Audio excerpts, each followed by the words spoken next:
செஞ்சலூரில் வேத குலத்தில் வேதம் குலம் தலைத்தோங்க எச்சதத்தன் என்பவருக்கும் உலகப்பற்றை நீக்கி சிவப்பற்றை அருளும் பவித்ரயாம் அம்மைக்கும் திருமகனாராக விஷார சர்மனார் அவதாரம் செய்கிறார். அவர் வளரும்போது 5 வயது ஆகிறது. மேல்முடி 7 வயது ஆகும்பொழுது உபநயனம் செய்து பாடசாலை படிக்கப் போகிறார். தினமும் போய்கொண்டிருக்கிறார். அந்த ஊர் பார்த்திங்கன்னா செழிப்பாக இருக்குது. வேதங்கள் மொழிக்கிறாங்க, யாகங்கள் நடத்தி கொண்டிருக்கிறாங்க. பயிர்கள்லாம் செழிப்பாக, ஊர் செழிப்பாக இருக்குது. பசுக்கள் நிறைந்து இருக்குது. அந்த ஊரில் பார்த்தோம் போன அமர்வில். இந்த அமர்வில் பார்த்திங்கன்னா அவர் விஷார சர்மனார் தன் சக மாணவர்களுடன் பாடசாலைக்கு போகிறார். படிக்க போகும்போது ஒரு இடைவன் அங்கே மாடு மேய்த்திட்டு வருவாங்க இல்லையா, அங்கே ஒரு இடைவன் வந்து மாடு மேய்த்து கொண்டு வரான். பார்த்தோன்னா அந்த பசு வந்து இப்போ தான் கறந்த பசு, கன்று ஈன்ற பசு. அது வளர்ந்து ரொம்ப சரியாக வரமாட்டேங்குது. அந்த கோலால் அடிக்க ஓங்குறான். உடனே அவருக்கு சண்டேஸ்வரருக்கு ஒரு பயமாகாது. ஏன்னா நீருதர் இறைவனுக்கு அவதாரம், திருநீர் தரும் மூர்த்தம் இது, அடிக்க போகிறானே அப்படின்னு சொல்லிட்டு அவனுக்கு தடுக்கிறார். நீ மாடை மேய்க்காத, இந்த பசுக்கொலையெல்லாம் நானே பார்த்துக்கிறேன், நீ ஒன்றும் பண்ண வேணாம், அடிக்காத அப்படின்னோடனே அவன் விசாரசமாக வெகுண்டு பேசுகிறார், கோபமாக பேசுகிறார். பசுக்களை அடித்த உடனே அவன் என்ன பண்ணுறான், பயந்து ஓடிடுறான். அந்த பசுக்கள் வீட்டிலலாம் போயிட்டு இவர் சொல்கிறார், இனிமே வந்துட்டு பசுக்களை நானே மேய்க்கிறேன், எனக்கு அந்த இதை கொடுங்க அப்படின்னு போயிட்டு விசாரசர்மனார் கேட்குறாரு. உடனே அவங்க உள்ளவங்களாம் சரி, வேட பொலிவோடு இருக்கிறார். நல்ல கோவணம், பஞ்ச கோவணம் கட்டுவாங்க இல்லையா, மணிசார் இருக்கிற பேருக்கு கட்டிக்கிறார். வேஷ்டி நல்லா ஈர்க்கணும், நல்லா கட்டிக்கிட்டு குடிமி போட்டுக்கிட்டு பூணூல், உடம்பு ஃபுல்லாக திருநீர் குடிச்சிட்டு நல்லா அழகாக பார்க்க அப்படியே தெய்வத்தை பார்க்குறப்ப அவ்வளோ இதாக போகிறார். உடனே எல்லோரும் சரி, சின்ன பையன் கேட்குறான், சரி மேய்ச்சிட்டு வரட்டும் அப்படின்னு எல்லோரும் கொடுத்துட்றாங்க, அனுமதி கொடுத்துட்றாங்க. அடுத்த நாள் என்ன பண்ணுறார், எல்லா பசுக்களையும் ஓட்டிகிட்டு போகிறார். எங்கெல்லாம் பச்சை பசேன்னு புல் இருக்கோ அந்த புல்லுகளை வந்து பார்த்து மேய்க்க விடுறார். நல்லா புல் மேய்து தண்ணி குடிக்கிறதுக்கு அதுங்க அவங்கள அழகாக குடிப்பு தண்ணி குடிக்க வைக்கிறார். வெயில் அடிக்கிறா, இங்கே மரத்து நிழல்களில் பார்த்து கட்ட வைக்கிறார்.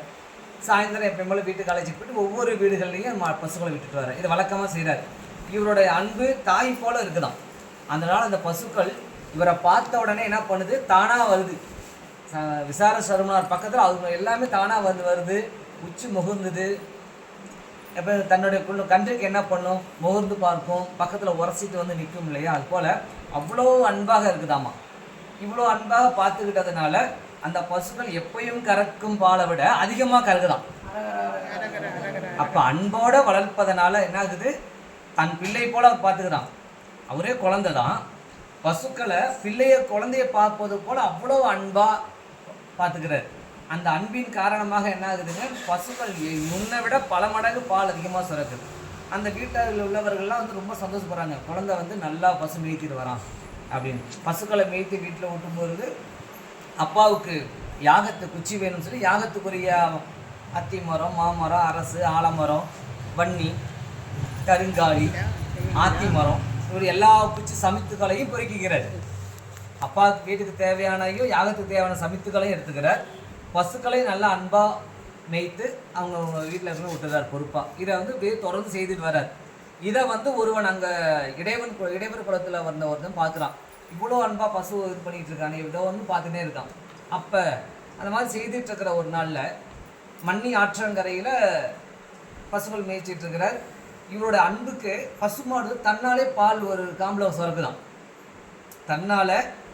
ஏன்னா பிள்ளைய பார்த்தாலே பசுக்கள் பால் சுரக்கும் இல்லையா, அது மாதிரி இவருடைய விசார சருமனாருடைய அன்பிற்கு பசுக்கள், எல்லா பசுக்களும் தன்னுடைய காம்புலேருந்து ஒவ்வொரு பால் இப்படி சுரந்து ஊற்றுதான், தன்னால் ஊற்றுதான். உடனே பார்க்குறார், அட பால் இவ்வளோ பால் இருக்கே, இது இறைவர் பூஜைக்கு ஆகுமே அப்படின்னு பார்க்குறார். அங்கே ஒரு ஆத்தி மரம், அதாவது மணல் திட்டுன்னு சொல்லுவாங்க இல்லையா, அங்கங்கே ஆற்றுல போனாலும் மணல் தண்ணி கொஞ்சம் ஓடாமல் மண் மட்டும் இருக்கும்.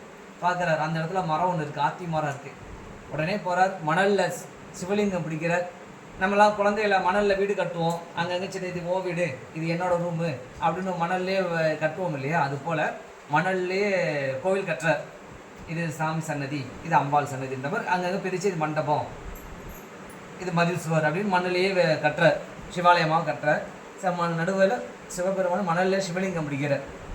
சிவலிங்கம் பிடிச்சி குடம் தேடுறார். ஒரு நல்ல ஒரு குடமாக கிடச்சிருது, பானை கிடச்சிருது. அந்த குடத்தில் வந்துட்டு போய் ஒவ்வொரு பசுமாடு மடியில் வைக்கிறார். ஒவ்வொரு மடியிலேருந்து ஒரு காம்புலேருந்து பால் நிறைய ஊற்றுது. இப்போ நிறைய பால் சேர்ந்தோடனே இறைவனுக்கு அபிஷேகம் ஆச்சுன்னு உட்கார்ந்து நல்லா பார்க்கணும். பூஜையில் அவசர அவசரமாக ஊற்றக்கூடாது. உட்கார்ந்து சாமிக்கு அபிஷேகம் பண்ணுறார். வரும்போதே அங்குள்ள என்னென்ன பூக்கள் கிடைக்குதோ பூக்கள் பச்சிலைகள் எல்லாம் பறிச்சுட்டு உட்காந்துக்கிறார். அழகாக இறைவனுக்கு அர்ச்சனை பண்ணுறார் மலர்களில். உடனே பாலை கொண்டு அபிஷேகம் பண்ணி இவ்வளோ சந்தோஷப்படுறார். அப்போ வழக்கம் போல் பூஜையை முடித்ததுக்கப்புறம் பசுக்களை ஓட்டிகிட்டு போகிறார். ஆனால் பசுக்கள் என்ன பண்ணுதுங்க, இங்கே தன்னுடைய அன்பினால் பால் விசார சருமார் கொடுத்தது. ஆனால் வழக்கம் போல் எப்பயும் கொடுக்குற பாலை வீட்டில் கொடுக்குது.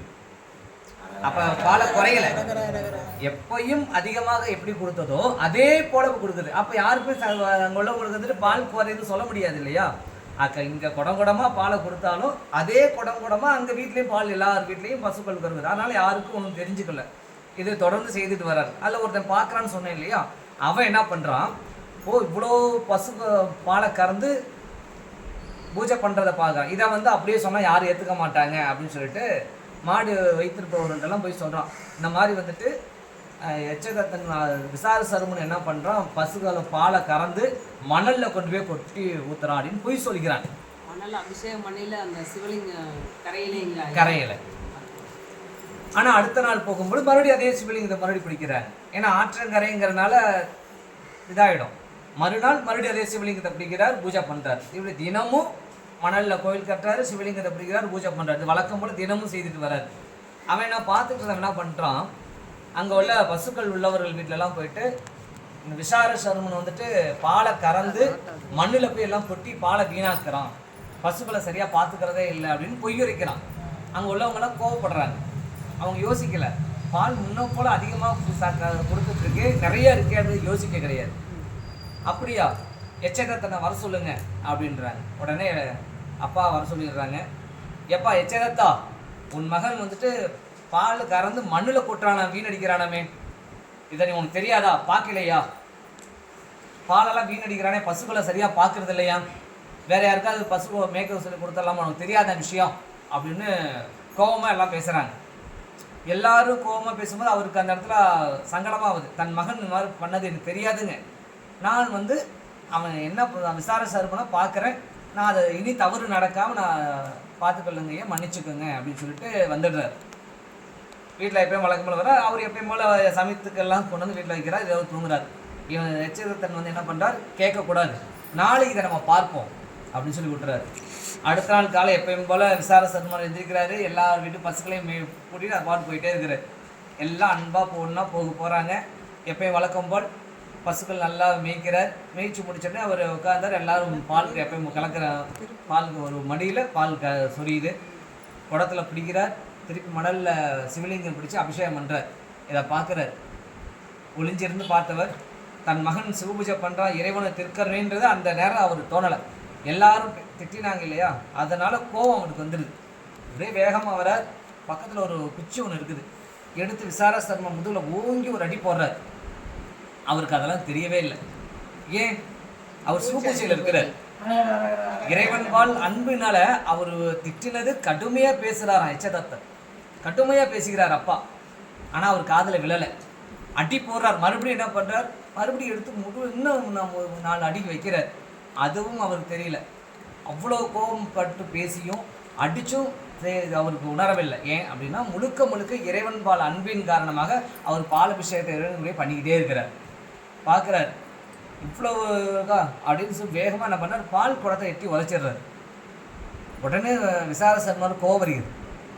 சிவபூஜைக்குரியதை எட்டி உதைச்சிட்டாராம். யார் வேகமாக பார்க்குறார், தன் அப்பானாலும் குற்றம் பண்ணினவர் என்ற பக்கத்தில் இந்த மாடு மேய்க்கிற குச்சி தான் வச்சுருப்பாங்க.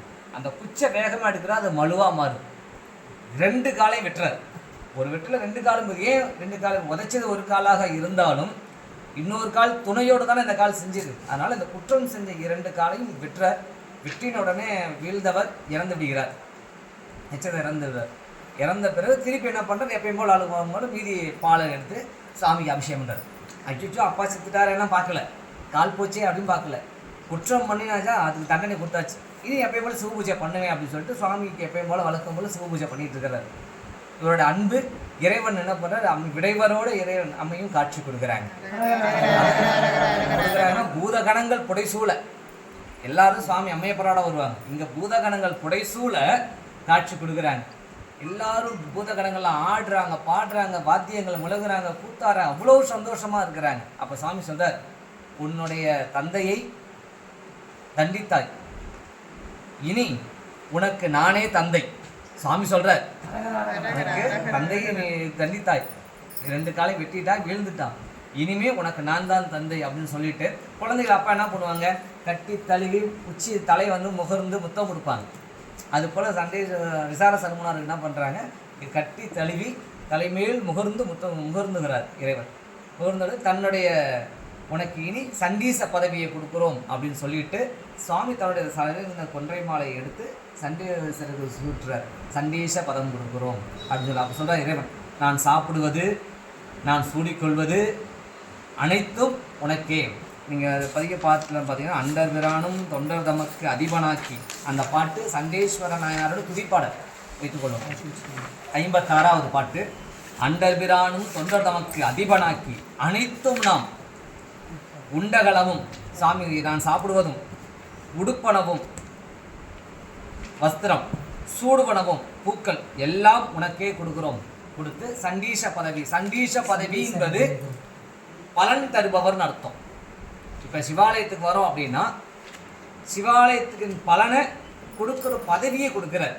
கணங்களுக்கெல்லாம் தலைவராகவும் புண்ணியத்தை அந்த பலனை தரக்கூடிய பொறுப்பு அவர். அதுதான் சண்டீச பதவி. இது எல்லாத்துக்கும் இருக்குது. விநாயகருக்கும் பதவி கொடுப்பதற்கு ஆள் இருக்காங்க, அம்மைக்கு இருக்கிறாங்க, முருகனுக்கு இருக்கிறாங்க, சுவாமிக்கு இருக்கிறாங்க. அப்போ சுவாமிக்கு பார்த்தீங்கன்னா சிவபெருமானுக்குரிய தொனித்து சண்டர் அப்படின்னு சொல்லுவாங்க. தொனிச்சண்டர். உமையம்மையை கொடுப்பவங்க நீலிச்சண்டர். நிறையா அம்பாள் சன்னதியில் போய் பாருங்க, அம்பாள் தனியாக சண்டிகேஸ்வரி அப்படின்னு வச்சுருப்பாங்க, அவங்க நீலிச்சண்டர். அவங்க விநாயகருக்கு ஆம்போச்சண்டர், முருகனுக்கு மாத்ரு சண்டர், சூரியனுக்கு தேச சண்டர் அப்படின்னு சொல்லிட்டு இந்த பதவியை வணங்குறவங்களுடைய பதவியை கொடுப்பதற்காக இருக்கார். அதுபோல் சண்டீச பதவி. இந்த சண்டீஸ்வரர் யார் அப்படின்னா, நமக்கு சுவாமியுடைய ருத்ரபாகத்தில், ருத்ரம்னு சொல்லுவாங்க இல்லையா, அகோரம், தெற்கு முகம் அகோரம்னு சொல்லுவாங்க. அந்த இதில் பார்த்தீங்கன்னா ருத்ரனுடைய அம்சமாக இருக்க கோபத்தில் இருக்கிற பதவியில் இருக்கிறவர் தான் வந்துட்டு சண்டேசராக அவதரிக்கிறார். அவரே சண்டேசர். சண்டேனா கோபம் உடையவர்னு அர்த்தம். அப்படி சண்டேசர் அவதாரம் இறைவன் வந்து முகர்ந்து அணைக்கிறார். தேவர்கள் எல்லாம் பூமலர் தொழில் சொல்கிறாங்க, இசைகள் வாசிக்கிறாங்க, வேதங்கள் பூதகணங்கள் தேவரெல்லாம் ஆடி பாடி மகிழ்ந்து கொண்டாடுறாங்க. இவர் சண்டேஸ்வரருடைய கரங்களால் எரிந்தார் இல்லையா, எச்சதத்தனும் அவங்க மனைவியும் சிவலோகம் போகிறார். அப்போ சிவக்குற்றம் பண்ணினா தண்டனை மட்டுமே தான், மன்னிப்பு பிராய்ச்சம் இதுக்கு ஏதாவது பரிகாரம் பண்ணிக்கலாங்கிறது எதுவுமே கிடையாது. குற்றம் பண்ணினா, சிவாபராதம் பண்ணினா தண்டனை மட்டுமே. அப்போ சண்டேஸ்வர நாயனாருடைய கரமால் கால் வெட்டப்பட்டு உயிர் போயிடுச்சு. அவர் என்ன பண்ணுறார், சிவலோகம் போகிறார். குற்றத்தை இறைவன் நீக்கி தாய் தந்தையர் இருவரும் சிவலோகத்துக்கு போகிறார். போயிடுறாங்க. இவர் சண்டேஸ்வரர் மகனாராக ஏற்று இறைவனும் அங்கே போயிடுறார். சிவாலயத்துக்கு வந்தால் அவர் எப்பயுமே தியானத்திலேயே இருப்பார். நிறைய பேர் கோயிலில் பார்த்தீங்கன்னா படார்னு தட்டுவாங்க. தட்டக்கூடாது. சிவ சிவ நமச்சிவாய சிவாய நம்ம பக்கத்தில் போய் சொன்னாலே அடியார்கள் வந்திருக்கிறாங்க அப்படிம்பாங்க. நம்ம கோயிலுக்கு வந்த பலன் அவர் தான், கோயில் வந்திருக்காம்ப்பா அப்படின்னு அவர் தான் வந்துட்டு அந்த பலனை கொடுப்பவர் அவரே. அவரை பார்க்காம நம்ம வந்தோம் அப்படின்னம்னா நம்ம வந்து சிவாலயத்துக்கு வந்து சாமியை வணங்கினதுக்குரிய பலனே கிடையாது. அப்படி நிறையா திருத்தொண்ட தொகையில் ஒரு அடியில் ஒரு நாயனார் வரும், 2 நாயனார் வரும். சண்டேஸ்வரருக்கு 3 அடியில் சிறப்பிக்கிறார் நம்பிகள் பெருமானார். அவனு இறைவனுடைய அன்பால் திருமகனாரான சண்டேஸ்வர நாயனாரை வணங்கி அதற்கு அடுத்ததாக எம்பெருமான்